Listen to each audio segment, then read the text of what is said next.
Hello, and welcome to episode 3 of The Gamer's Advocate.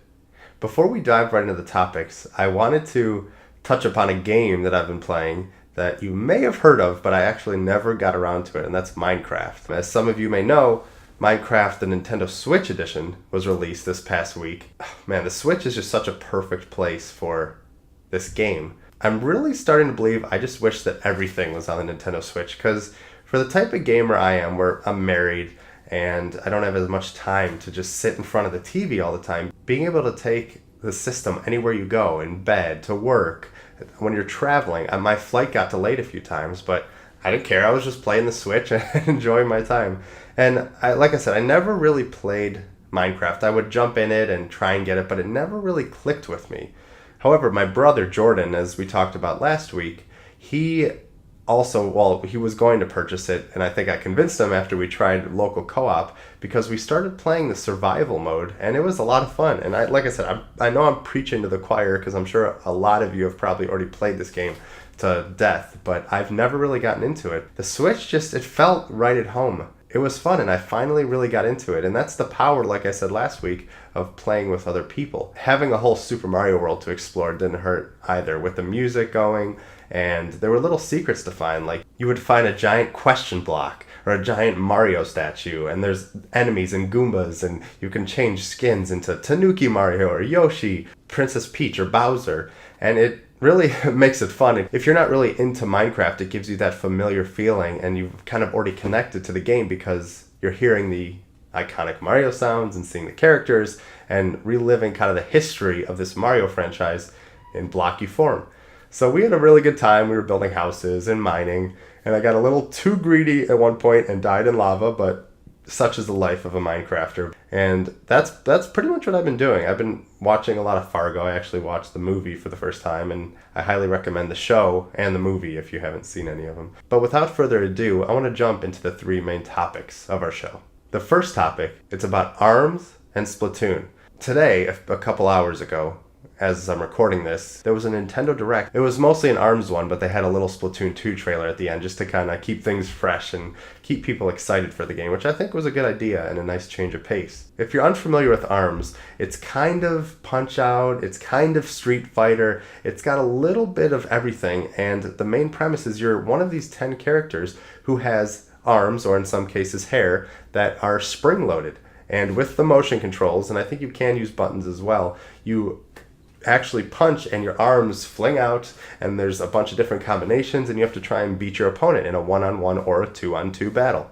It looks like a lot of fun. The Direct was very, very interesting. We started off and they kind of built some lore of the ARMS verse, as I like to call it, and they just had some fun. Like, where did these arms come from? Why do people have spring arms? Was it alien intervention, science, mutation? What happened?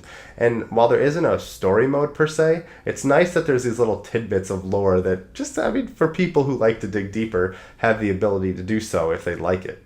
After the origin story, they started focusing on the 2 main characteristics of the characters, and more importantly, their arms. And these are weight and attributes. The weight is a pretty standard thing. There's light, medium, heavy, so that's pretty straightforward. But what's interesting is they also have attributes, which reminded me a lot of Pokemon, because they had a lot of certain elements that are very reminiscent of that franchise and a lot of other series. There's fire, there's electric, there's wind, there's ice, there's stun, there's explosion, and there's blind. So the attributes kind of add another layer to your attacks. And the very interesting thing about ARMS are the different arms that you can equip on your character. Each character, which I'll go into in a second, has 3 signature arms that they have, even though through certain methods you can unlock more of them. And the characters, there are 10 of them, and they're very unique. A lot of them have their own skills, their own style of play, so it really tailors to how you want to come to the game. There's Springman, who has a shockwave that can block enemy attacks or get stronger when your health gets low. There's Mechanica, who has a mech suit of sorts that has arms, and she doesn't have arms naturally, but she gets them by inventing a suit to join the battle. There's Ninjara, and can warp around the battlefield when he dodges. One of the coolest looking characters in my opinion is Master Mummy. He's this big lumbering mummy. He's obviously wrapped in bandages and his arms are made of that. So the motif of the character kind of flows into their attacks. And he's a big lumbering character, so when he gets punched, he doesn't phase easily. Kid Cobra is a speed demon who's very quick on his feet and is probably one of the fastest characters. Ribbon Girl can jump in midair multiple times, and she could also return to the ground very fast, so she's probably one of the most mobile characters, allowing you to move around the battlefield in probably pretty fun ways. Min Min is another favorite of mine, as she is known as the Ramen Bomber. The last three are also very interesting, and Helix may be the most unique of the bunch, and he was created in an ARMS laboratory, and he is basically a big jelly man who can stretch. And one of his signature gloves is the Blorb, which is basically this bouncy big blue ball that when it hits you splashes ink or goo all over the opponent's face, so it makes it hard to see. And then very similar to an Ice Climbers or something in Smash Brothers, we have Bite and Bark, who is a team character. They are basically a cop and a dog is what it kind of looks like. And you take the role of Bite, and Bark kind of has his own AI where he's going to attack and annoy the enemy, and you can also use him as a launching pad, which should add for some interesting moments, especially.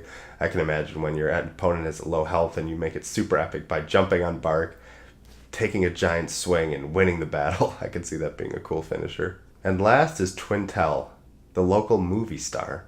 And the interesting thing about her is her arms are actually her pigtails on her hair. So she doesn't fight traditionally with her arms. So, like I say, there are a lot of very unique characters that I think should allow people to find their favorites, and hopefully they throw in some backstory, kind of like what Overwatch has been doing, to really make you care and get endeared to these characters. But all these characters wouldn't be anything special if there weren't game modes and ways to play with them. And ARMS seems to have a pretty good amount of content at launch. You can obviously do basic versus mode, 1-on-1, 2-on-2. There's a Grand Prix mode, which is an interesting title and is kind of aped from Mario Kart 8 Deluxe. And that takes you through 10 different challenges as each character, while you're racking up coins to unlock more items. But the versus modes and the party modes are where it gets pretty cool. There's V-Ball, which is volleyball, and the ball is explosive. There's a basketball game called Hoops, where you have to basically slam dunk or shoot threes with your opponent. Yeah, there's no ball, your opponent is the ball, and the person who scores the most wins. And also there's Skill Shot, which has targets coming up and you have to hit the most, and there's a 1 vs 100 mode where it's a countless wave of enemies. And of course, there's training and test where you can try out your arms and your weapons and your character combinations and learn the basics of the game.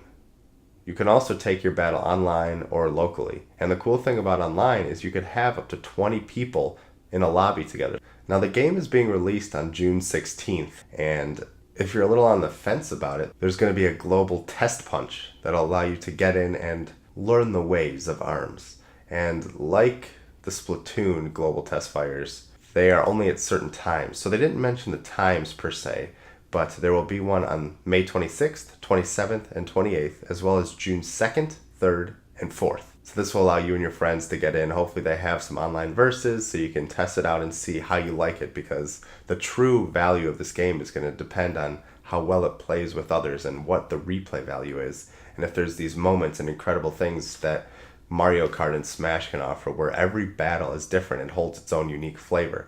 Because the game looks great, and I feel like they really are putting a lot of effort into it, and with the 10 characters. And they even said that there's going to be free DLC and content with new modes and characters and maps coming out. So it means that it will be supported for a long time, and the player base won't be segmented by people who want to shell out the cash to get new stuff and who don't. So I think it's a very good strategy, but it all depends on how the game plays. Will the motion control truly be one-to-one? Are there going to be button controls for people who don't like the motion? How's the progression? Because there's no campaign mode per se, but maybe the fun of it is finding all these different arms and finding the perfect combination and just really taking it to your friends. And at the end of this Nintendo Direct, they took a 180-degree turn and they started talking about Splatoon. Basically, it was just a trailer that's showing that, yes, Splatoon 2 will have a single-player campaign mode. And the campaign brings you right back into the world of Splatoon 2. And you find Marie. She beckons you to follow her down a sewer grate, And once you come out, she tells you that Hallie has gone missing. It's up to you to find her. And not only that, but according to the official Nintendo description, you'll have to be searching for the Great Zapfish as well. The trailer showed traditional platforming. Seems like there'll be some interesting bosses. There was some guy riding a little unicycle or something.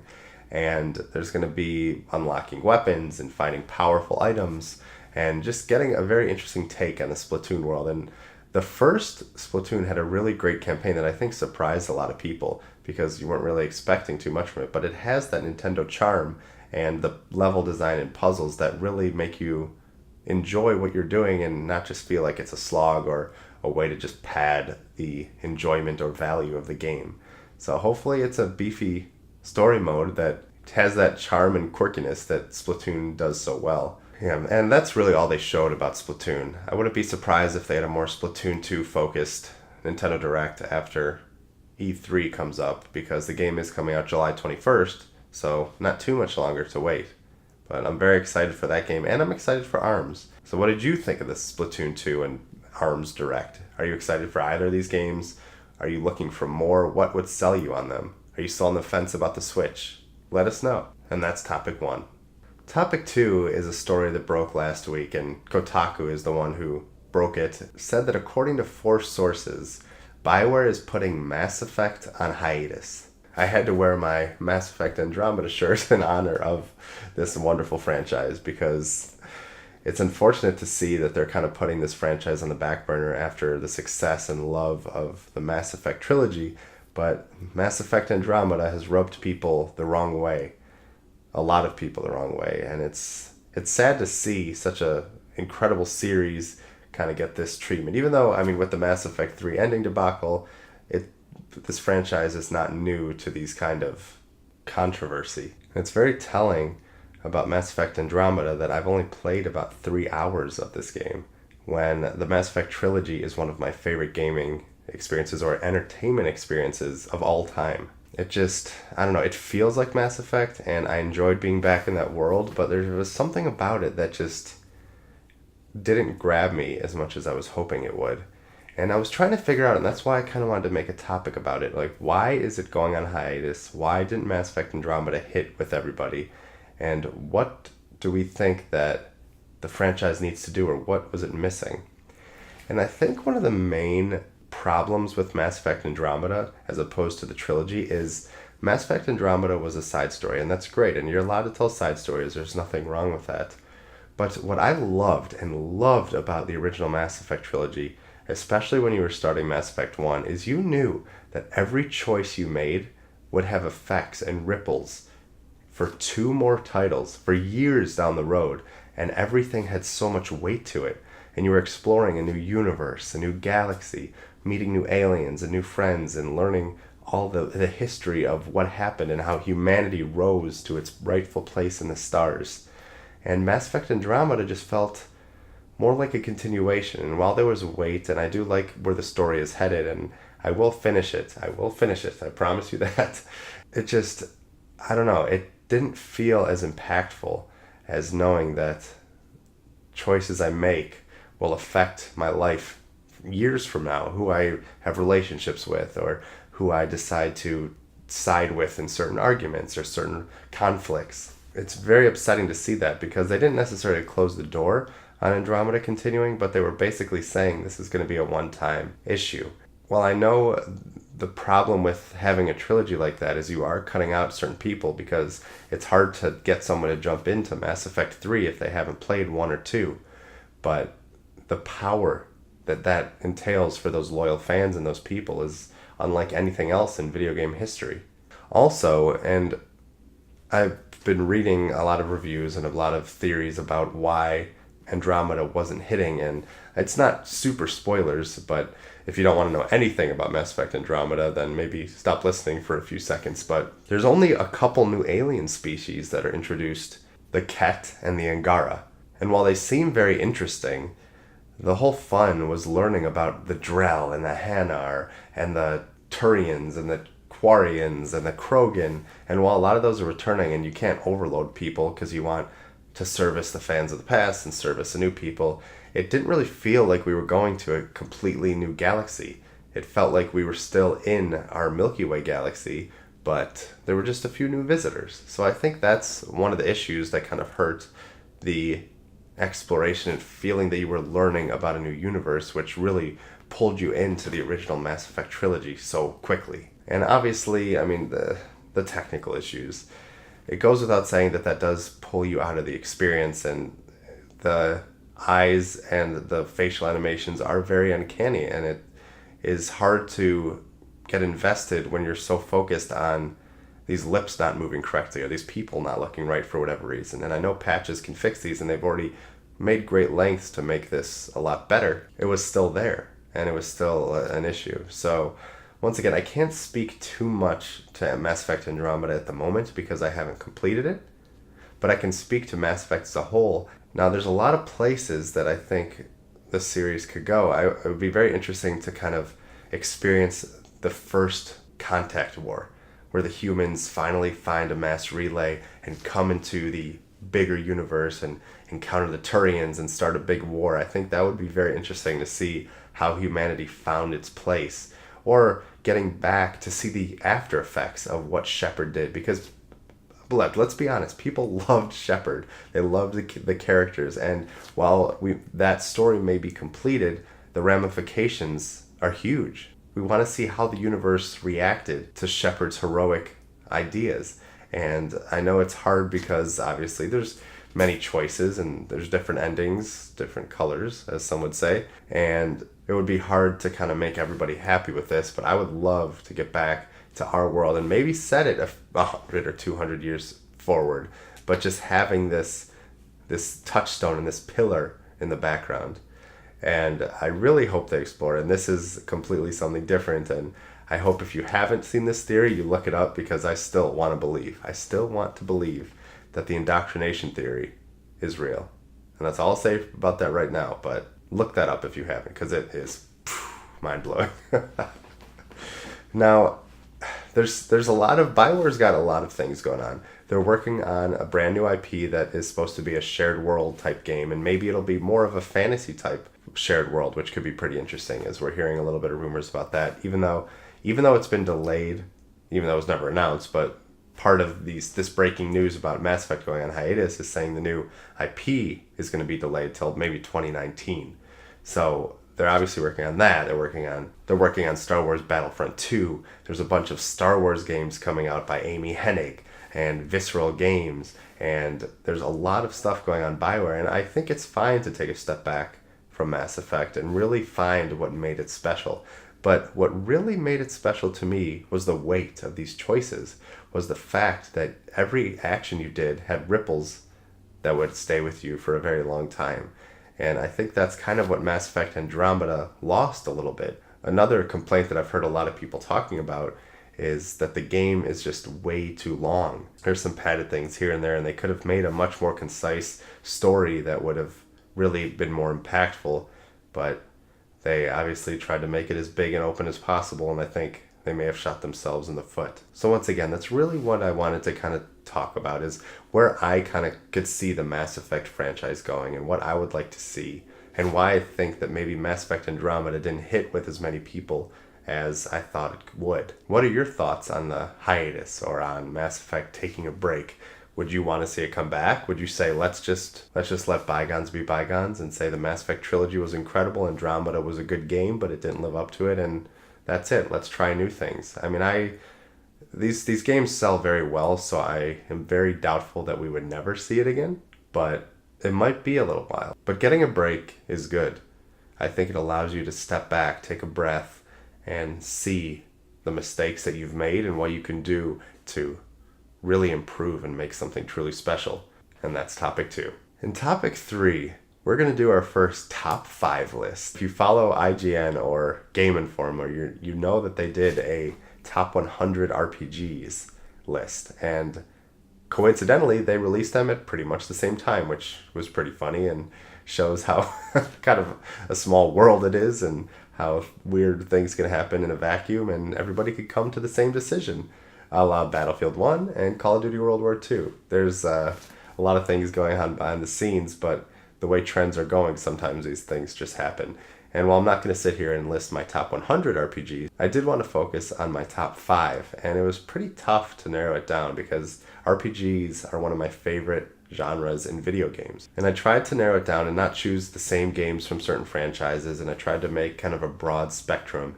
And I'm pretty happy with the list that I made, and I'm sure it could change by next week.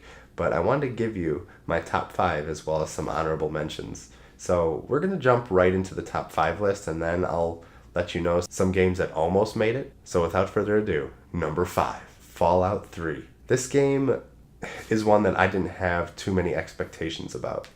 I've heard good things about the Fallout franchise, but I never played any of the original ones. But a post-apocalyptic world with an interesting VAT system, one where you can kind of get lost in and explore a wasteland and can see what happened to the world, really appealed to me because I love that kind of fiction. I love what if. How do people survive in impossible situations? How do you survive in situations that obviously would never happen in the real world, hopefully, but that's the power of video games. They give you the chance to live out these fantasies in these worlds. And Fallout 3 was an incredible, unique world that I just couldn't stop playing. And I will tell you, while it's a great game on its own, I think what really set Fallout 3 apart for me was the music. And most importantly, Galaxy News Radio. Walking through this desolate, messed up world with Billie Holiday or Cole Porter or the Ink Spots playing just created this dichotomy of amazingness that I could not get enough of. And while the soundtrack wasn't huge and a lot of the songs repeated after a while, it never got old for me fighting these monstrosities of radiation and searching these decrepit homes and subway systems and solving these mysteries, all while listening to some of the best music of the last millennium. It just, I don't know what it was, but music is so powerful and I think really helps elevate games and movies to another level. I mean, imagine Star Wars without John Williams' score. I really don't think it would be the same without these incredible moments that bring you in and give you another touch point. And whenever I hear any of these songs, I get instantly transported back into the wasteland and am back at these feelings of being lost for almost over 100 hours of exploring and finding every secret that this world had to offer. Fallout 3 was something that I really hold true to my heart. And the interesting thing is Fallout New Vegas and Fallout 4 didn't grasp me as much as Fallout 3, and I keep struggling with why. I enjoyed the games, but they didn't bring me back to this world as much as I hoped they would. And I don't know if I just put so much into Fallout 3 and played that game so much that those games didn't feel too different. They felt more of an extension instead of an upgrade. But Fallout 3 still sets the bar for these kind of games, and I haven't been able to recapture that magic since then. And I hope sooner or later I'm brought back in, but for now I'm happy with just listening to these incredible songs and remembering the good times of surviving some crazy wasteland. Number 4, Pokemon Red and Blue.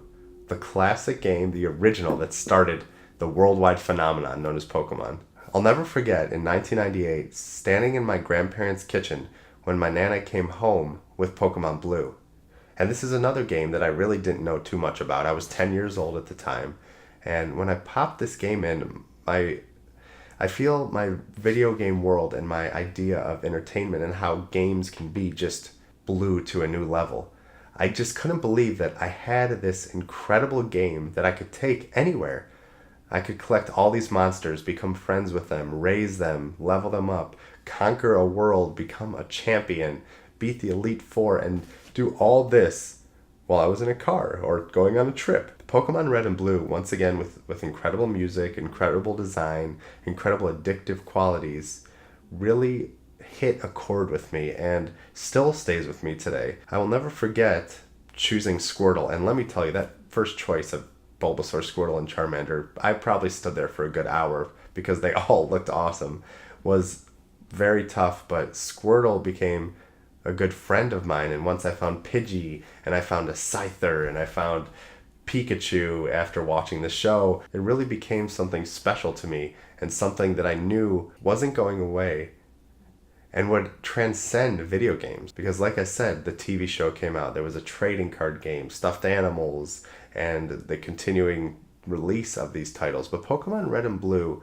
is just something special. The Kanto region, remembering the moments and doing it for the first time, because the biggest problem that I've had with Pokemon lately is it feels the same. And a lot of the same issues that I had with Fallout New Vegas and Fallout 4, the formula didn't change all that much. While they add new stuff and incredible creatures and the graphics improve, the main concept and reward loop stuck the same.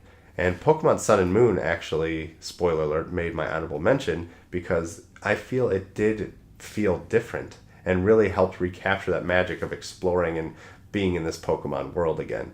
But I'd have to say that the reason Pokemon Red and Blue stuck with me also so much is when it hit when I was 10 years old and my imagination was at its peak. It was a world that I wanted to be in. I wanted to somehow join this Pokemon world and go out on an adventure and do everything I can to become the greatest trainer and Pokemon master in the world. And I just remember playing with my friends and pretending that we were actually in this world. And I think that's the power and why it made my top 5 list, is because it transcended video games. It opened my eyes and became a lifelong friend that I still play today. I check Pokemon Go all the time. I'm still battling with my brother and trying to catch all the Pokemon. And while I've never gotten a complete Pokedex, I'm getting pretty close. But Pokemon Red and Blue is just a special game that deserves its spot as number 4. Number 3, Star Wars Knights of the Old Republic. First off, who can forget HK-47? I mean, what a classic character. That it's sad the Star Wars, the new regime, has made a lot of these extended universe titles and books obsolete. So Knights of the Republic never happened per se. But maybe we'll see these characters because they have been bringing in a lot of extended universe characters in new ways. But Knights of the Old Republic started my love affair with BioWare and allowed me to live out my fantasy of becoming a Jedi Knight. As with Pokemon, Star Wars is...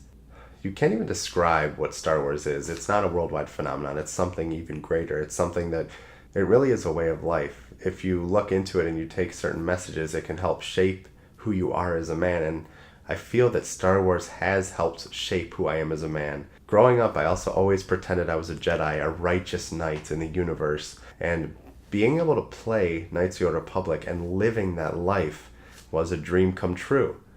Finding new characters and searching worlds and going to worlds like Tatooine and Dantooine and Kashyyyk that you've only heard about in the movies or seen thousands of years in the future.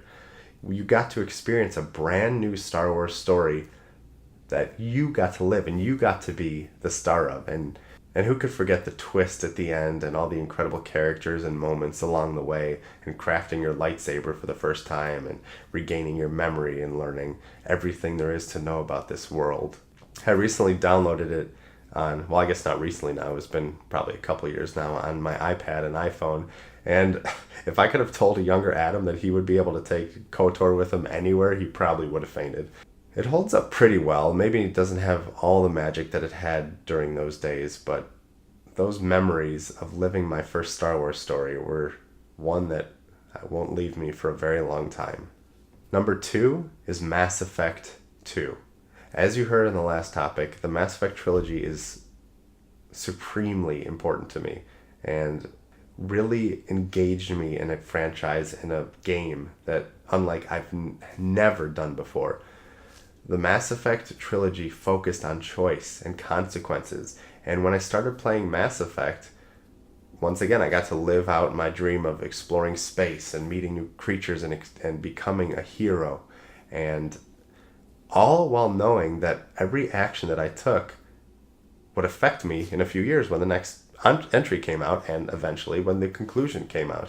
And the reason I picked Mass Effect 2 over Mass Effect 1 and Mass Effect 3, which I love in their own right, and it's hard to beat Saren and the villain that he was in Mass Effect 1 and the first view into this galaxy, into this world. And with Mass Effect 3 ending aside, the swan song and the conclusion, and the incredible moments that Mass Effect 3 brought you. But Mass Effect 2 was so special because it showed that BioWare could do it. You started to see the consequences of Mass Effect 1. And you started to see conversations come back to you and relationships fall apart. And beyond that, Mass Effect 2 focused on the ally missions and really getting close with your squad mates and building up this team from across the galaxy of the best and the brightest to complete a suicide mission. And I'll never forget the ending of that game and doing all I can to prepare for this mission that you're not supposed to come back from. And I made it out with everybody alive because I knew these characters. I knew their strengths. I knew their weaknesses. I knew to send Tali in this vent and to send Samara to protect us because I knew they could handle it because BioWare built these characters so well that you didn't have to guess. And it felt so rewarding because I didn't have to look this up. I didn't have to find a cheat code or find a perfect strategy. I played the game so I knew the characters. And that's what made that game so special. It set up the incredible finale while also living up to the promise of having your consequences and your choices truly matter. And it's just such an incredible, incredible game. And while Garrus is my favorite character, Mass Effect 2 also introduced Legion and Thane, who would have some of the best moments, and Mordin, who would have some of the best moments in the entire franchise. They just kept adding new things while calling back to the original game, and that was a game that when those credits rolled, I was devastated because I could not believe that that experience was over. But I knew that Mass Effect 3 was coming and I would get to finish the fight. Oh, Mass Effect 2, number 2, and just one of the best games of all time. Not just one of my favorite RPGs, but one of my favorite games of all time. Number 1, last but certainly not least. I know this answer may be cliche, but this game is number 1 on my list, more so for what it meant to me and for the moments that I had and the people who I shared it with. And this game is not only my favorite RPG of all time, but my favorite game of all time. This title, Final Fantasy VII. Yep, Final Fantasy VII, the journey of Cloud and Ares and Barrett and Red 13. This game just speaks to me and feels made for the way that I play video games. And my journey with it was not a great one at the start. I remember renting it from a Blockbuster in probably 1998 and didn't really love it. I played the opening bombing mission and wasn't really pulled into it, and maybe I was too young. I was 11 years old. But a couple years later, I went to my friend Drew's house and he was playing it. And I just remember sitting down, and he was maybe halfway through the game, and I sat down and watched him for hours. I could not take my eyes off it, because I was amazed by this world with the materia and these summons and these character moments and all the little side quests you could do. There was so much to this incredible world that I had to go home and finally get it. And once my dad purchased it for me, I played it and just could not get enough. I laughed, I cried, I grinded, I tried to find every secret. When I finally got a gold chocobo and Knights of the Round Table, it was such an incredible achievement. I remember running up and down the hallway and telling my dad and brother, who have no care about video games, but it didn't matter. I just had to tell the world. And the story resonated with me with the giant twist, which, spoiler warning, but Ares died. And that really showed me consequences could happen, because in a lot of games, everybody always wins. There's moments of sadness and defeat, but you don't lose a character. And I trained up Ares a lot because she was a good healer, and all that training was gone. She just took a sword through her body and she was gone. And that added so much more weight to the rest of the game, where you were trying to avenge her and defeat this man who was just going on this mad streak. It was such an incredible game with incredible music, and it was a world that I never, ever wanted to leave. And the reason that Final Fantasy VII is my favorite game of all time, because I don't replay games very much. I am very into trying everything that's new and being part of the conversation and learning everything that's coming out. But every once in a while, I have this urge to go back and to play Final Fantasy VII. And I've beaten this game 5 times, and most recently I achieved the Platinum Trophy on PS4. And it was such an incredible experience playing the big moments on my television, and then beaming it down to my PlayStation Vita and grinding while watching The Office or watching another show. And it's just a game that lends itself to however you want to play it. You can make your characters into any way you want. You can race chocobos and raise them. You can find all these secret summons, find secret characters, level up, and live in this world that is quirky and weird, but fantastic. And while I'm excited for the remake, if it ever comes out, it'll be interesting to see if it retains that magic and wonder that Final Fantasy VII brought with it, because Final Fantasy VII changed the gaming landscape and brought in these 3D incredible worlds and really showed the power of video games. Final Fantasy VII just holds a special place in my heart because I've shared it with my friends and I've seen them beat it and fall in love with it and help them find all the certain secrets of the game, and have jumped back in it at different stages in my life when I was ready and able to find all these secrets and defeat these challenges that may have eluded me on previous playthroughs. And finding it on the PlayStation Vita where I could take it anywhere was an incredible experience. And it just keeps coming back in my life. I mean, for example, when I pre-ordered the Final Fantasy VII PS4 version, I got this theme on the PlayStation 4 where every time you booted it up, Aeris' theme, a piano version, came on. And it just, I think a big theme in my top 5 list is music. And it just holds, it brings me to a place of pure happiness and joy and control, because this is a game that I've conquered and I've come to love. And it's very comforting and wonderful. And I can't say enough good things about Final Fantasy VII, and I truly do think that it holds up pretty well. I strongly recommend playing the PS4 version because you can speed up the time, and it makes grinding a whole lot easier. But I think the story and the moments and the materia system and the characters hold up fantastically, and I would not hesitate to recommend it to anyone. So there you have it. There's my top 5 list. I wanted to list a few honorable mentions. Mass Effect 1 and 3, for obvious reasons that I explained in my list. As far as the Final Fantasy series, I really fell in love with 9 and 10. And I know people say that 6 is the best, and I have never fully played that game, which is probably one of my darkest gaming secrets, so sorry. But I have been meaning to and will jump into that game sooner or later. The Witcher 2 and 3 are just, these games are on another level. They really are on another level of world building and side quests and character choice and consequence. And while I haven't finished Witcher 3 yet, the level of care that CD Projekt Red put into that game is unlike pretty much any other game on the market. Kingdom Hearts 1 and 2 is another honorable mention because Disney and Final Fantasy are two of my favorite things in the world, and Square Enix decided to bring them together. It's just, oh man, a world I would love to explore and see how they handle these known characters and mash them together and put them in interesting situations. And while Kingdom Hearts 3 is another game that may never come out, I know it will, but it feels like it will never come out. I can't wait to see where that franchise goes next. So those are a few honorable mentions, and that was my top 5 list, and I would love to hear your top 5 list. Do you agree with my list? Would you have changed the order? Would you have removed games? Am I crazy for putting Final Fantasy VII as number 1?